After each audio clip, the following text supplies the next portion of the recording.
100% बच्चों को golden chance मिला है और वो बच्चा हमेशा कामयाब जरूर होगा। कोर्ट के ऑर्डर में महसूस यही है कि जुडिशरी में भरोसा है, गवर्नमेंट ने भरोसा नहीं है।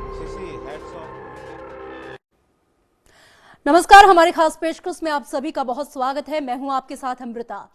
3 मई को देश भर में हुए all India medical entrance exam को सुप्रीम कोर्ट ने रद्द कर दिया। इस एग्जाम में जमकर नकल हुई और धांधली के बाद से लोगों की गिरफ्तारी और उनसे मिले नकल करने के सामानों ने यह साबित कर दिया कि किस तरह से मुन्ना भाई परीक्षा पास कर MBBS बनने के लिए नई चालें चल रहे थे। लेकिन उच्चतम न्यायालय के आदेश के बाद से ऐसे मुन्ना भाई का सपना अब टूट गया। अब मुन्ना भाई नहीं बन पाएंगे MBBS। दे रहे हैं, उनको नहीं हो रहा है। अब के 100% बच्चों को गोल्डन चांस मिला है और वो बच्चा हमेशा कामयाब जरूर होगा। कोर्ट के ऑर्डर में महसूस यही है कि जुडिशरी में भरोसा है, गवर्नमेंट ने भरोसा नहीं है। 3 मई को देश भर में हुए all India medical pre entrance exam को रद्द कर दिया गया है और इसके साथ ही सुप्रीम कोर्ट ने CBSE को 4 हफ्ते के भीतर दोबारा एंट्रेंस एग्जाम कराने के निर्देश दिए हैं।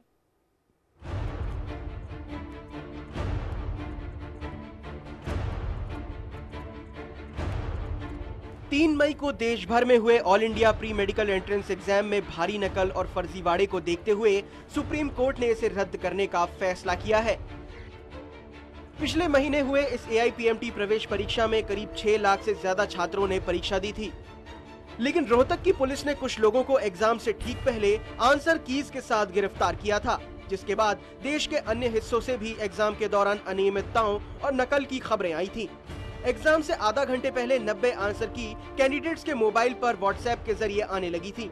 उसके फौरन बाद रोहतक पुलिस ने 4 लोगों को गिरफ्तार किया था। नकल की इन खबरों के बाद AIPMT प्रवेश परीक्षा देने वाले छात्रों ने कोर्ट का दरवाजा खटखटाया था। कुछ परीक्षार्थियों ने सुप्रीम कोर्ट में याचिका दायर कर AIPMT में बड़े स्तर पर अनियमितताओं का आरोप लगाते हुए परीक्षा को रद्द करने की मांग की थी। सुप्रीम कोर्ट ने अपने फैसले में AIPMT की 3 मई को हुई प्रवेश परीक्षा को रद्द कर दिया है। I am so thankful and grateful to the honorable court that they have, for all times to come, they have informed the Munna Bhais that you have no place in education system. Thank you so much. What was the gist of the order? What was the order? The court has allowed our petition wherein we had sought the prayer that all the AIMT exam be cancelled. So they have allowed the petition with a direction to CBSE to conduct it within 4 weeks. So it's a big win for the students who work day and night for this. Ma'am Hindi में बता दीजिए आज का order short में क्या रहा? Honourable court ने हमारी प्रेयर अलाउ कर दी है, जिसमें हमने कहा था AIPMT एग्जाम जिसमें मैसिव रैकेट की तरह एक लीकेज हुई है उसको कैंसिल किया जाए। कोर्ट ने सारी पिटीशन अलाउ करते CBSE को डायरेक्शन दिए कि विद इन 4 वीक्स एग्जाम रिकंडक्ट करा जाए। Thank you so much sir. For us supreme court is god, for students they are god, not just doctors but जजेस आर आल्सो गॉड। AIPMT प्रवेश परीक्षा के दौरान कई छात्रों ने नकल के लिए बाकायदा अंडरगारमेंट चिप तक लगा रखी थी। देश भर के कई सेंटरों में गड़बड़ी की बातें पुलिस जांच में निकलकर सामने आई थी। सबसे ज्यादा गड़बड़ी के 15 मामले सिलीगुड़ी से सामने आए, जबकि रोहतक के 11, अजमेर के 4, जमशेदपुर से 3 और चंडीगढ़, भोपाल सहित कई सेंटर्स पर परीक्षा के पेपर लीक होने के मामले सामने आए थे। जस्टिस RK अग्रवाल और जस्टिस अमिताभ राय की वेकेशन बेंच ने CBSE को निर्देश दिया है कि वो 4 हफ्ते में दोबारा परीक्षा कराए। इससे संबंधित सभी संस्थानों से भी कहा गया है कि वो दोबारा परीक्षा आयोजित कराने में CBSE की मदद करें। कोर्ट ने सारी पिटीशन अलाउ करते CBSE को डायरेक्शन दिए कि विद इन 4 वीक्स एग्जाम रिकंडक्ट करा जाए। उधर सुप्रीम कोर्ट की तरफ से 3 मई के पेपर रद्द करने के आदेश के बाद मेडिकल प्रवेश परीक्षा में शामिल होने वाले परीक्षार्थी और उनके अभिभावकों के चेहरे पर खुशी साफ तौर पर देखी जा सकती है। हमें यह बहुत खुशी की बात है कि आज हम सुप्रीम कोर्ट के शरण में आए और आज हमें न्याय मिल गया। जो यह माना जाता है कि कोर्ट के शरण में अन्याय कभी नहीं होता है, आज हमको यह पता चल गया कि आज हमको जब न्याय मिली तब हमें पता चला कि हाँ, हमारे ज़िंदगी में अगर कभी भी ऐसा अन्याय हमारे साथ होता है तो हम सुप्रीम कोर्ट के शरण में जाके न्याय ले सकते हैं। जहाँ तक सवाल ये उठता है कि क्या 4 वीक में एग्जाम दोबारा कराया जा सकता है? बिल्कुल कराया जा सकता है साहब। जब 2004 में 1 सप्ताह में कराया जा सकता था लीक होने के बाद, तो आज तो 28 दिन है और आज इन्फॉर्मेशन टेक्नोलॉजी इतनी एडवांस एडवांस है, आप इंटरनेट पे एडमिट कार्ड देते हैं। उस जमाने में तो आप ऑफलाइन दिया करते थे। जो पीछे बॉर्डर पे रह जाते हैं, इतनी दिन रात मेहनत करते हैं, चीटर सब कुछ लेके जाते हैं, जो बच्चे 2-2 साल से पेपर दे रहे हैं और उनका नहीं हो रहा है, अब के 100% बच्चों को गोल्डन चांस मिला है और वो बच्चा हमेशा कामयाब जरूर होगा। कोर्ट के ऑर्डर में महसूस यही है कि जुडिशरी में भरोसा है, गवर्नमेंट ने भरोसा नहीं है। See, hats off to Indian judiciary, hats off to this judgment by Supreme Court, and it is a victory of all hard-working students who burned their midnight oil. It's a victory for justice, for the people of this country who are hard-working people. 6 lakhs people were being cheated by these crooks who had forged all these examination. बहरहाल उच्चतम न्यायालय के इस आदेश के बाद एक बार फिर से मेडिकल प्रवेश परीक्षा होना तय है, लेकिन जिस तरह की नकल इस प्रवेश परीक्षा के दौरान हुई है, वो आज के समय में परीक्षा प्रणाली पर कई तरह के सवाल उठा रहे हैं। Bureau report, focus Haryana. Supreme court ने जहां एक तरफ AIPMT मेडिकल एंट्रेंस एग्जाम में जमकर हुई नकल को लेकर CBSE को फटकार लगाते हुए इसे रद्द कर दिया, तो वहीं दूसरी तरफ CBSE की साख पर भी सवाल उठने लगे हैं। रोहतक पुलिस, जिसे जांच का जिम्मा सौंपा गया था, उसने सुप्रीम कोर्ट के इस फैसले का स्वागत किया है।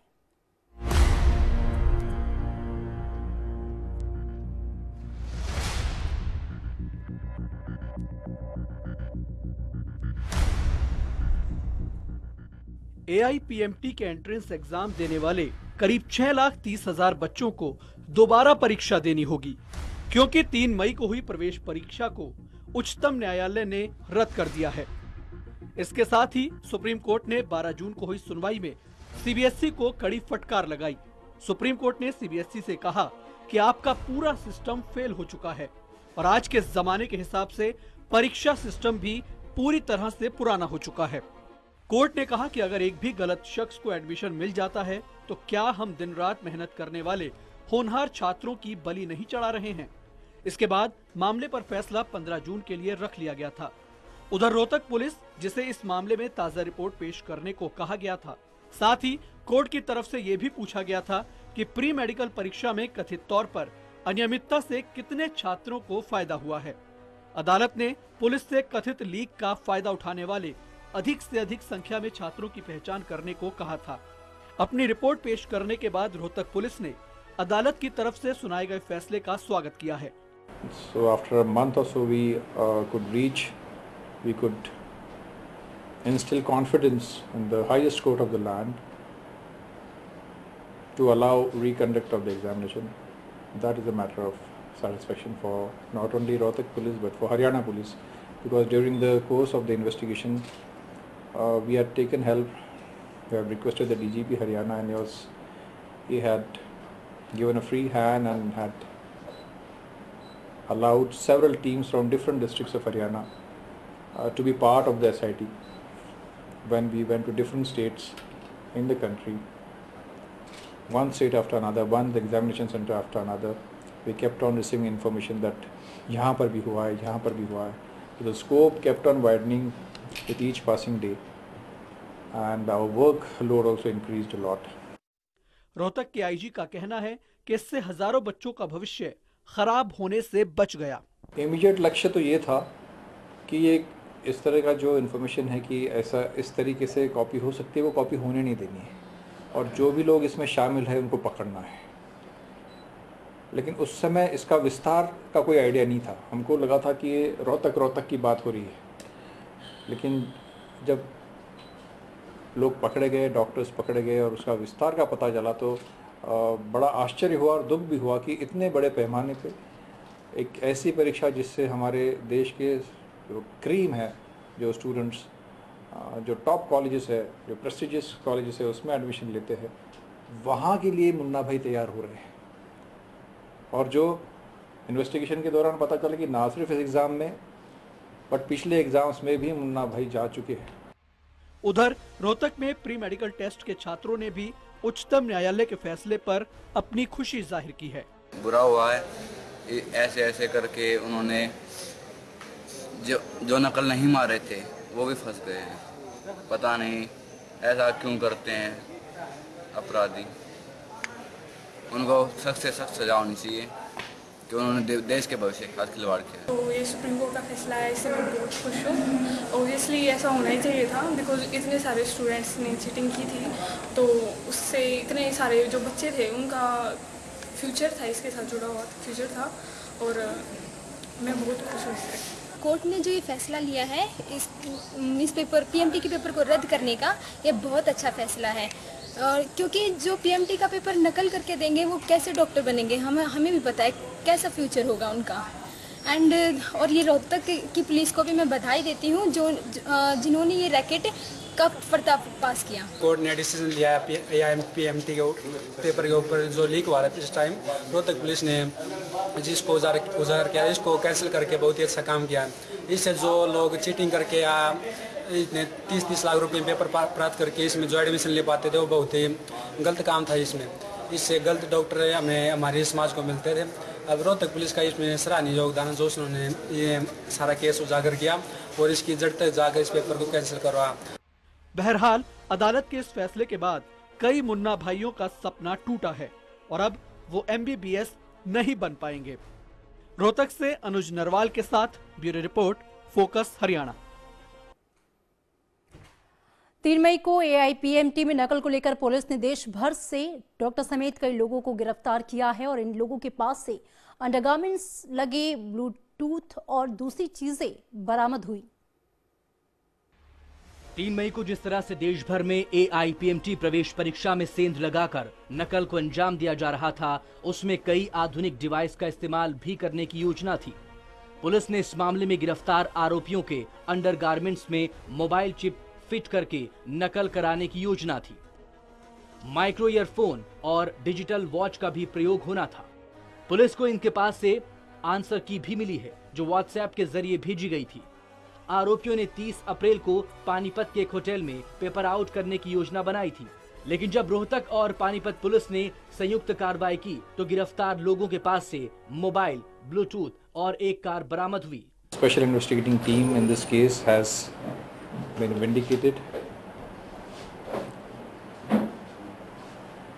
and the Haryana police and the team has worked very hard to unearth in minute details a scam like this, which has been reported since last several years, but आज तक उस पर इतने डिटेल में जाके इंक्वायरी नहीं हुई और इन्वेस्टिगेशन की पारदर्शिता और उसकी सच्चाई को देश के सर्वोच्च न्यायालय ने अपील किया, जो कि हमारे लिए बड़े गौरव की बात है और बड़े सैटिस्फैक्शन की बात है।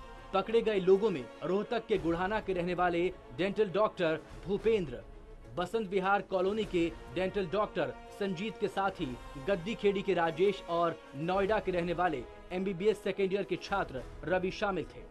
पुलिस ने कोर्ट को बताया कि पूछताछ के दौरान करीब 44 बच्चों का नाम सामने आ चुका है। इनमें से 21 बच्चों की गिरफ्तारी हो चुकी है, जबकि 23 बच्चे अभी फरार चल रहे हैं। ये जो पेपर है ये एक ऑर्गेनाइज्ड गिरोह ने एक ऑर्गेनाइज्ड तरीके से लीक किया है, तो उसी संदर्भ में आज हमारे द्वारा ये जो रिपोर्ट है, प्रोग्रेस रिपोर्ट, ये माननीय उच्चतम न्यायालय को सबमिट की गई, जिसमें हमने कोर्ट को अवगत कराया कि अभी तक की जो हमारी अनुसंधान है उसमें 44 ऐसे कंफर्म्ड बेनिफिशियरीज हैं जिन्होंने जिन तक ना कि आंसर की पहुंची है, बल्कि उन्होंने उस आंसर कीज को यूज करके उन्होंने अपना पेपर भी सॉल्व किया है। और